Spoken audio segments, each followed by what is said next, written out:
Get to the morning every day. Every morning. Ladies and gentlemen, Adelaide's Jody and Hazy on Nova. Jody Odie. Taking all our off-air conversations onto the air. 10 News First weather presenter, Tiff Warren. Squeegeeing the shower screen, because you know what's not sexy? Lime scale. Producer Zoe. I've gained something from my latest breakup. A houseplant. I feel unused in this space. Let's go, girls. It's Chick Chat on Nova 919. Where my girls at? Producer Flack said before, he said, introduce all the girls and explain what Chick Chat is. So here I am. Barking at us. This is where we sit back and we talk all things womanly and things to do with girls. Not a word. Womanly. I'm doing my best here. I'm doing my best. Yeah. You've got Jody Odie. Yeah. You've got producer Zoe. Yeah. And also you've got Tiff Warren from 10 Years First. Ladies, welcome. Well done. That deserves a little round of applause. Thank you, Except for the guys. use of the word womanly. That was awful. Yeah, womanly wasn't good. Hey, Hazy, we caught up with Fitzy for Fitzy Fridays, as we do each and every end of the week, and he discussed his first kiss and what a horror experience it was. Take a listen, please. Weary High School, our Year 8 camp, I was going out with Kristen Murray, and unfortunately got very nervous that I had to kiss her on the camp and got a cold sore leading up to it. I got pulled aside from a couple of her friends and said, unfortunately, I got a message for you from Kristen, you dumped. Game over. No, I think Fitzy just made the mistake that we've all made at some point in calling it a cold sore, as in it's a cold sore. No, I think that's actually what happened. She wouldn't kiss him because there was a heap of coleslaw on his face. He just been to KFC.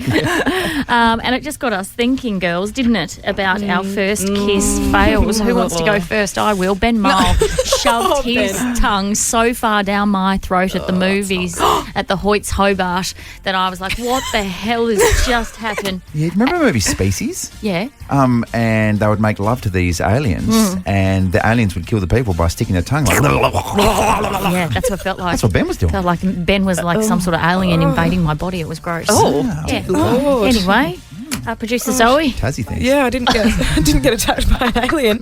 My first kiss was with Ethan Powell at the bike rack. Yeah. Everyone saw it. It was actually a fine kiss. It wasn't that bad. What do you mean everyone saw it? Everyone stood around the bike Pretty rack? much. Yeah. Isn't that awful in primary school? Yeah, everyone's like, oh, they're about to kiss. Come watch. And it was a fine Come kiss. watch. Come watch. Everybody, Zoe's kissing down the bike sheds. Come on. And it was a fine kiss, but afterwards he said, oh, I could feel your braces. Oh, shut up, Ethan. What a loser. Ethan, you're dumped. And get your tongue away from my braces. Yeah. Honestly, what are you doing? Yeah, They're mine. That's sick. Why do I just feel Yeah, like why is something Tiff's gonna be- unusual might have happened with Tiff's first it kiss? wasn't unusual. Actually, thank you so much. Mine was also at the cinema. Yeah. Also a cinematic smooch. Yeah. I was a late bloomer. I was 16 because I looked like Harry Potter right up until then. I had these little specs, and then suddenly I blossomed and got contact lenses. Neither here nor there. Anyway, so finally got to the cinema with a boy. Go on. Sorry, I just need to drill down on the fact your first kiss was at 16. I told Yeah, you I that's looked grim. like Harry Potter. Okay. No one wanted to pash Harry. Grow He's up. gorgeous. Anyway. No. You got there, though. Anyway, I got there. Finally, like at long last, a boy wants to kiss me. So much teeth. We were watching Fame, but we didn't really watch Fame. And we were just passion on, but it was like, I can't even make the noise. How did teeth clashing sound? Like a real... yeah, like that. Yeah, like that. It was like that. And then when we walked out of the film toothless at the end, my mother, who I'd said wait in the car, was standing in the foyer of Hoyts. Like, Linda, please. I've got pash rash. I don't have any teeth. And then Linda's like, I paid all that money for braces. Now you've got no and teeth. now look at you. Oh, Linda. What a disaster. Okay, get involved. 13 24 10.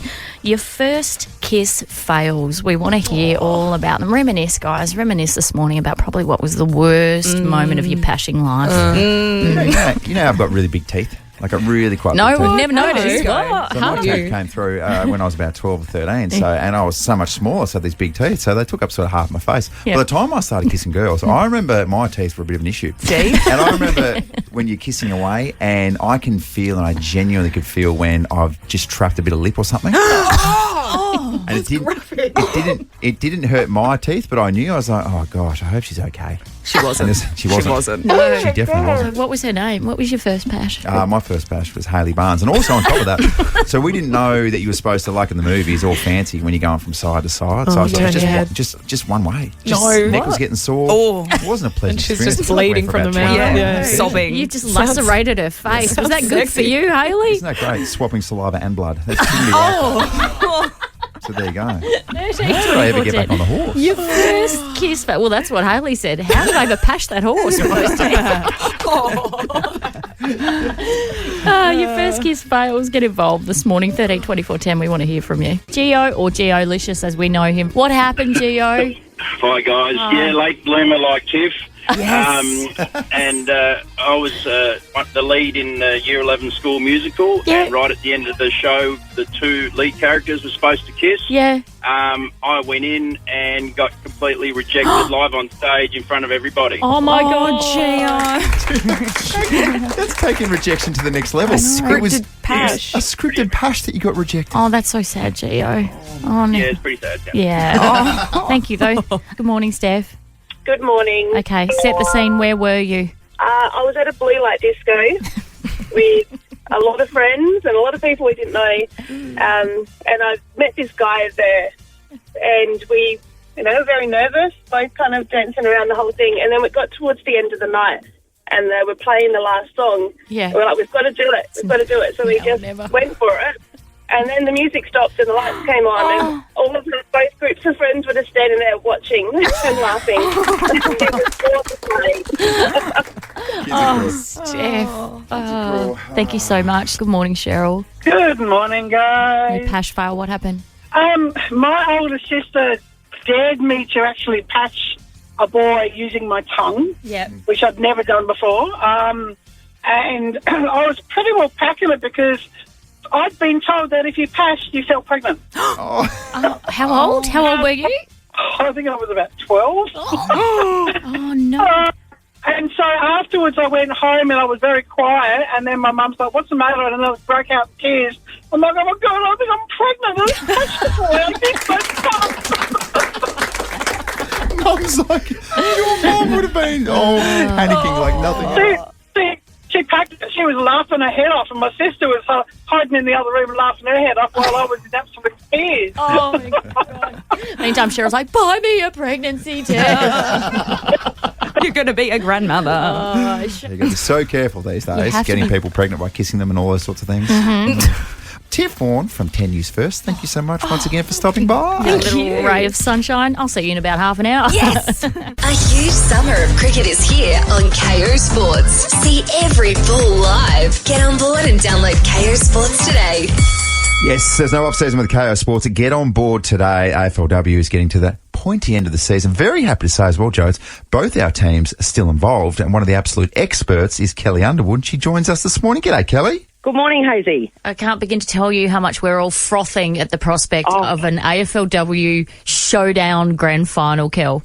What a weekend for South Australian sport, and there is a chance that we could get an AFLW grand final showdown, which I can tell you everyone over in Melbourne and Victoria is sort of shuddering in their boots at that prospect. So who's your money on, Kelly, to take the next step? You've got the consistency of the always reliable Crows versus Port, who's on this absolute fairy tale run. Who do you think can take the next step into the grand final? Well, it's North Melbourne hosting Port Adelaide this week, and what a story they were.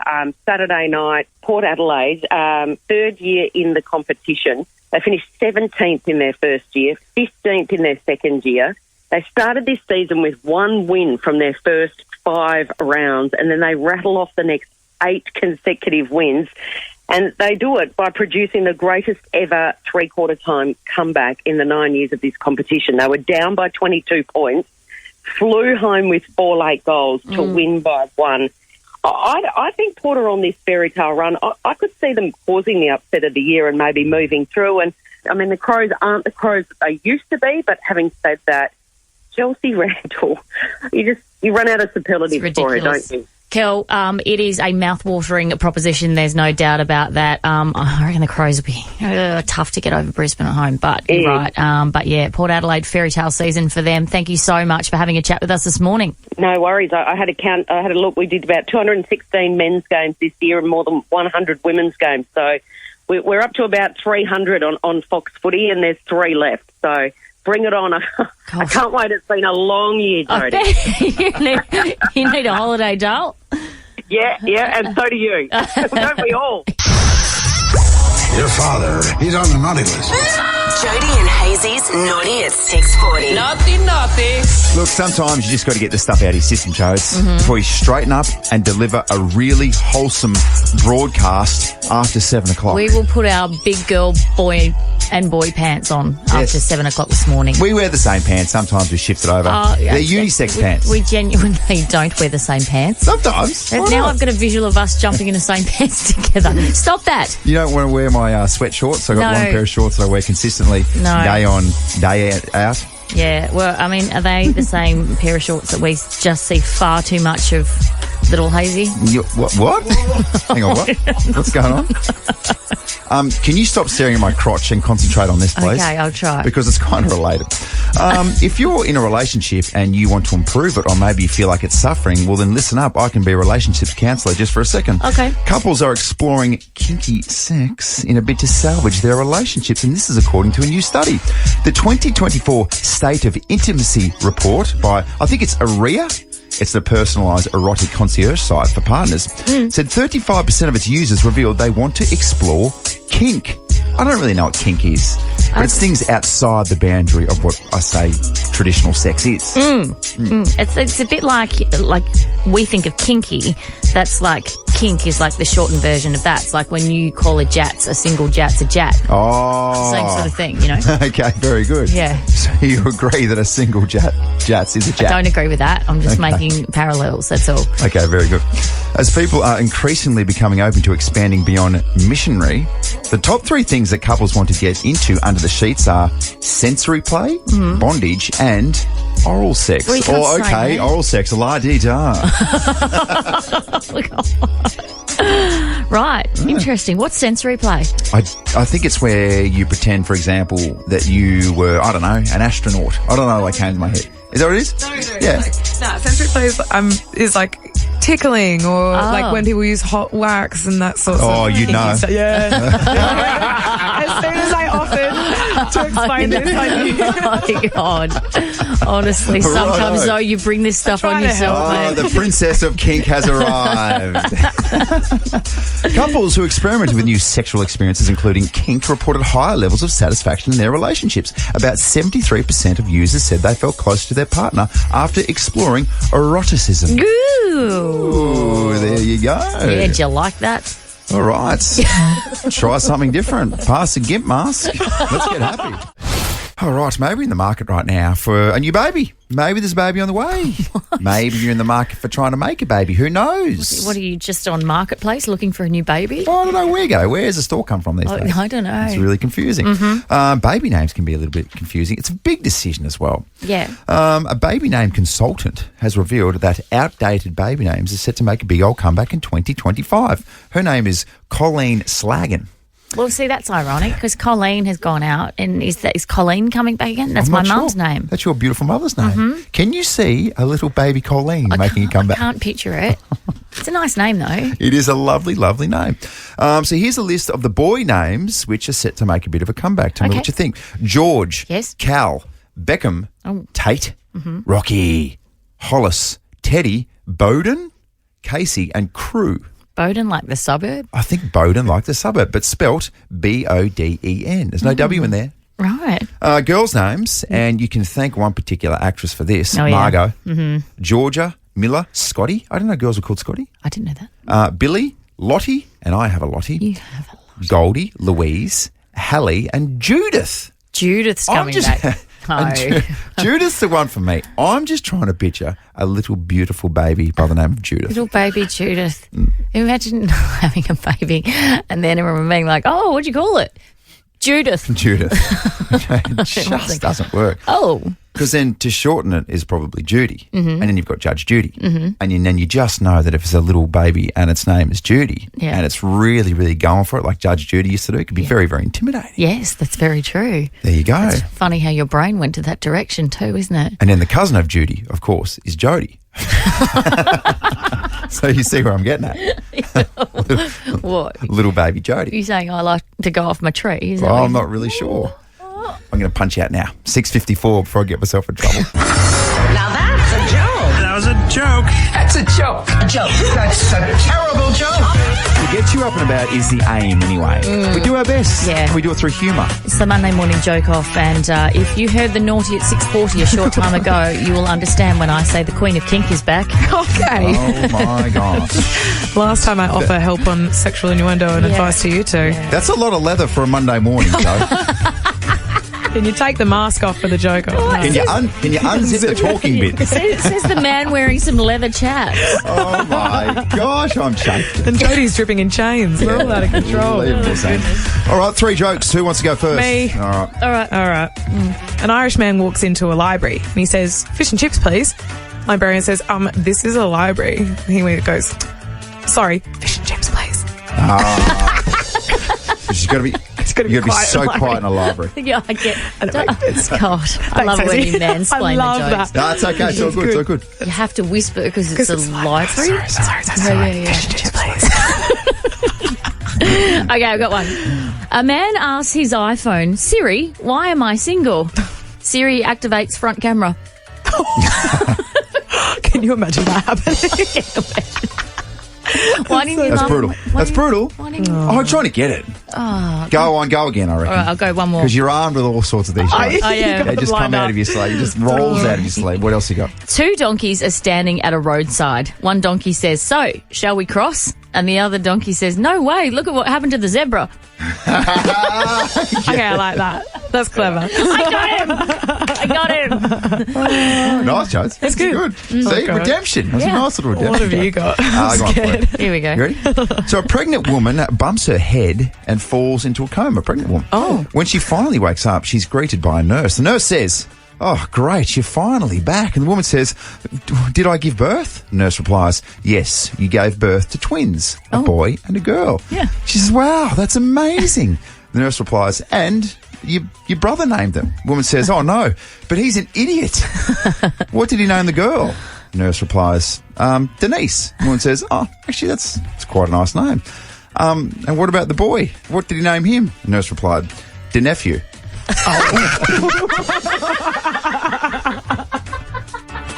He is an idiot. Confirmation he is an idiot. That was good. Ah, there Oh, we go. you win the joke off. I need to know. I need to know now. I need to know. I need to know. I need to know. What's in the news today? To know this. Here's what you need to know. What you need to know with Jody and Hazy. Well, obviously, first and foremost, you need to know that there's a big old Vale Adelaide 500 Plant post-plant sale sale. happening. But also, what about the scenes yesterday in the NBL with our 36ers? Unbelievable. It all kicked off when Trez basically went for a basket, and then the opposition player from Melbourne United sort of pushed him, and that Trez kind of might have sideswiped him and pushed him like in the head, you know. And then they got into it with the crowd. Yeah, can I just say though, the incident at the start. So it was against John Rowe, and so Trez just sort of backed up to him, and then Rowe, and they slowed it down. Dead set pulled him down onto the floor, and then he reacted maybe just a little bit hastily, and then the scenes on the sidelines involving spectators. So it was an interesting one because apparently I have heard that there were some maybe some bikies sitting in what's called the Hollywood seats, and those seats are courtside, right next to the 36ers bench. And apparently those spectators instigated it by chirping Trez and a few of the players, and then it got physical. So one of them, you can see in the vision, one of them actually pushes DJ Vasilovic, who last night on his Instagram posted a picture of the guy involved who was wearing a hoodie and pulled it down over his face, posted the picture and said, "This needs a ban for life at the NBL." It was Jax from Sons of Anarchy. Yeah. Well, Wow. no. So those guys got evicted, but apparently security did nothing when this was all kicking off. And the Melbourne management were like, "Hey guys, you need to sit down and settle down." But Yeah. security didn't step in, which is where the trouble started. Sometimes security fails to secure. Sometimes they take the secure out of security, which Yeah. is disappointing in those situations when you really need them. They just turn into itty. What a scene, though. This is getting really ugly. It's getting nasty. This is getting out of control as it spills over the sideline into the Hollywood seats. Well, I suggest that the fans are going to be asked to be removed. Yes, and that is just the start of it. Those fans will never be able to come back into the NBL ever again, you would think. Well, I just don't understand how, and it's a bit of a running joke on the NBL website. They put up pictures of people in the influencer seats, and everyone piles on and goes, who is that? Who? So there have to be questions asked about the people that are sitting right next to the players and getting into it and getting into physical altercations. That's ridiculous. Also, I don't care who you are. I don't care if you're Muhammad Ali in your prime. Good luck taking on Trez Harrell. I mean, sure, you probably start something with DJ. Yeah. I wouldn't do that either. No. But also, when DJ's mate is Trez Harrell, take a back seat. Yeah. Don't do that. That's silly.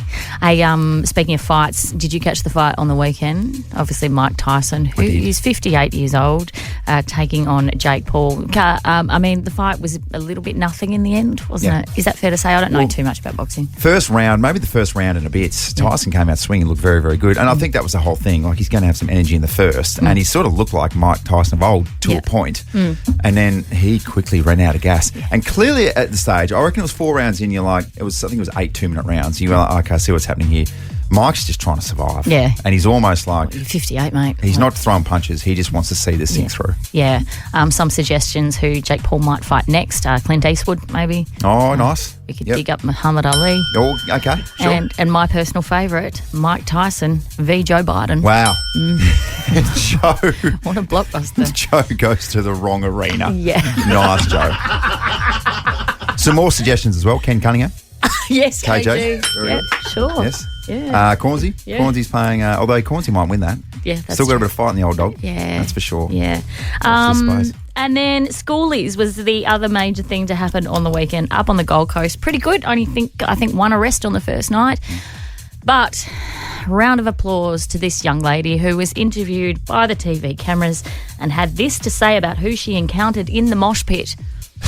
Meeting heaps of new people. I met someone from Canberra in the mosh pit. I was like, what? Canberra? Like, does that actually exist? Oh, Do people live in Canberra? Oh, I'll take us out with her. She is absolutely magnificent. Go again, please. Meeting heaps of new people. I met someone from Canberra in the mosh pit. I was like, what? Oh, caught that, Canberra. It's good not to be bullied, isn't it? She is one of Australia's funniest comedians. People say when the change of life comes for ladies, you get a bit moody. Holy I could bash someone to death, I'm not kidding. Having graced our screens for over 2 decades, Julia is best known for hosting I'm a Celebrity, Get Me Out of Here for almost 10 years. I'm a celebrity, get me out of here. He is the son of Steve and has been feeding saltwater crocodiles. Being in the water with a crocodile is not a good idea. This is clear water, but even still, Scrapper, he'll give you a run for your money. Now at just 20 years old and a gold Logie nom under his belt, he's heading into his second season co-hosting with Julia. That's what Dad was about. Family, fun, passion, wildlife. And that's what I'm a Celebrity's about. Before its January premiere on Channel 10 from I'm a Celebrity, Get Me Out of Here, please welcome Julia Morris and Robert Irwin. Hi, guys. Good morning. Hello. How you doing? Just to peel back the curtain. That was a beautiful intro. Oh, you liked it? Important. Good. A Excellent. lot of work in that. High level. Yeah, I like it. Just to peel back the curtain, we're watching you on a video and we've been watching you creepily for the last 8 minutes, you two. And the genuine, really kind, No nice... names, no court That's cases. good to know.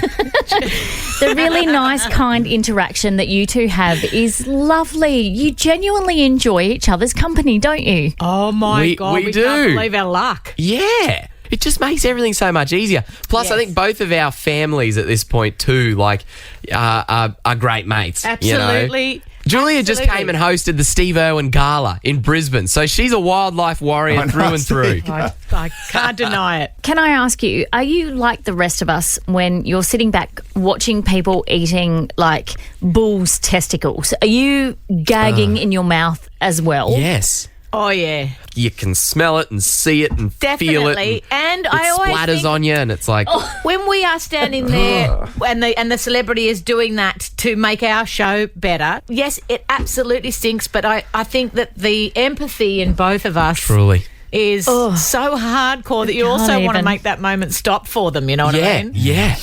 A bull's testicle or a bull's eyeball? Which one are you choosing? Oh, yeah. Which way? Personally, neither. Oh, no, I go testicle. No, Testicle all the way. I picked that about you, Julia. I picked it. Team testicle over here, Julia. I'm not married, so I don't have to worry about it. But I can tell you this much. The bag is chewy. The eyeball, you cannot... separate. You can't, it is like it doesn't stop. And then eventually, if your teeth do make their way through the optic nerve, the freaking lens I'm struggling. oh my God. Into your mouth, and you can't. No. And then the lens just is like a plug on the back of your throat. It's so vile. That it's the natural choice would be like, just give me the eye, it's smaller. No, bag and bag only. I'll just take the garden salad, please. Just some lettuce. I'm going to try to move forward from that. Let's see how we go. No, absolutely. Yeah. So, I mean, what they do say in the business is too far. Yeah. Just took it too far. TMI. It's okay. Robert, Prince William has just been named the sexiest bald man in the world. So you were up close and personal with him not so long ago. Can you confirm or deny that he's super sexy? Well, I can confirm he's a great conservationist. That I can weigh in on. He is a really, really incredible person. And, you know, I'd gotten to have a few great conversations with him in the past. But, you know, this last week for the Earthshot Prize in Cape Town, I really got a chance to really spend some time with him, you know, go on a few hikes and have a couple of really great meetings. And mate, it's been an honour. It's been great. So Princess Diana, much loved across the globe. We see so much of her in Prince William. Did you see that in his endeavours to try and promote awareness? Oh, absolutely. And I think, you know, like whenever you are, you know, carrying on someone's memory and someone's spirit and legacy, and it can be a challenging thing, but you find your own way to go about it. I know in my life, you know, of course, throughout everything, my dad is always ever present in every conversation, and so I can sort of relate to that. And you know, I'm certain she would be incredibly proud of him, and he's fighting the good fight. He really is. So yeah, he's definitely carries on that spirit and that determination for sure. Did you guys have that discussion about carrying on your parents' legacy? I think it's just this sort of unspoken thing. Yeah. I think anyone who's in that club it's not a fun club to be in, but there's a lot of us in that club, and it's this nice unspoken understanding that you have. And there's something somehow kind of comforting about it. It's hard to explain, but it's special. So, Julia... Also, his father is very much into the conservation. He truly is. Well. Yeah, and I've met him as well. And when I shook Charles' hand, I remember shaking his hand and going, oh, the calluses. Like, he's got callous hands. He's a hard worker. It's like he puts in the work. He's an incredible gardener and he's an incredible environmentalist. And, you know, when you meet someone like that, there's all the different preconceived notions people have. But from my experience that I've had, they're hardworking people and they're doing a lot for our environment. So, mate, big points for that. Yeah. All the best with the show. We love watching you two together on screen. The chemistry is just electric. So thank you so much for the chat. Oh, gee, we have fun. Thanks, guys. See you on the 19th. Celebrating normal dads of Adelaide doing hot things. Jody and Hazy's Hot Dads of Adelaide calendar. Yes. Who doesn't want to be in the calendar? Great time of the year as well. Get ready for 2025. We have partnered up with the Advertiser Foundation Kids Appeal. So we're going to raise some money and all the while celebrate our Hot Dads of Adelaide. These are dads that, you know, don't necessarily have to have the best ring in the world, but, geez, they do some hot things. Yes. All right. Time now for entry number 4. Yes. His name is Jono. But before we get to Jono, we need to speak to his beautiful partner, Vicky, who nominated him. So, firstly, good morning to you, Vicky. Morning, how are you? Good. Vicky, okay, you have written, he is the best dad, stepfather, hard worker, amazing cook, always cooks even after a 12-hour day, looks after his family. What a guy, Vic. I know, I'm very lucky. You certainly are. And what's he whipping up in the kitchen? He'll cook anything. He's really good with his steak, though. Oh, man. A man who can cook a good old fillet mignon. And lasagna. Oh, really? God. And lasagna. Where are these men? From scratch, are we talking? From scratch, absolutely. Whoa, that is impressive. I don't have the patience for that. You ever tried to cook a lasagna? I tried to cook lasagna. No, God. I can't cook water. No, that's a very good point. And Vicky, so he's a great stepdad too? Yeah, he's amazing. Always thinking of the kids first. And, you know, if he goes shopping to get his son clothes, he comes back with something for my daughter as well. Oh, Gosh. nice. This man's too good to be true. Oh, men hate shopping. Yeah, I know. Yeah. Not Jono, because he's pretty much perfect. Yeah. Well, let's meet him. Nearly.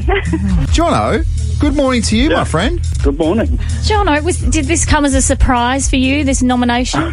Yeah, a bit of a surprise. Yeah, especially actually making it through. So Jono, we're going to do a bit of I'm thinking kitchen sort of theme for your photo shoot. Yeah. We might get a few strategically placed pots and pans, etc. Perfect. Yeah, like a giant pot, if you know what I mean. Yeah. Hey, Jono, the photo that we've got here has you sporting an absolutely gorgeous moustache. Is that a staple? Yeah. It's part of work requirement. It's part of work. What are you the poster boy for Pringles? All right, Jono. Well, we cannot wait to celebrate you in our calendar. Thank you so much, and thank you, Vicky, for your nomination as well. Thanks, guys. He's a winner.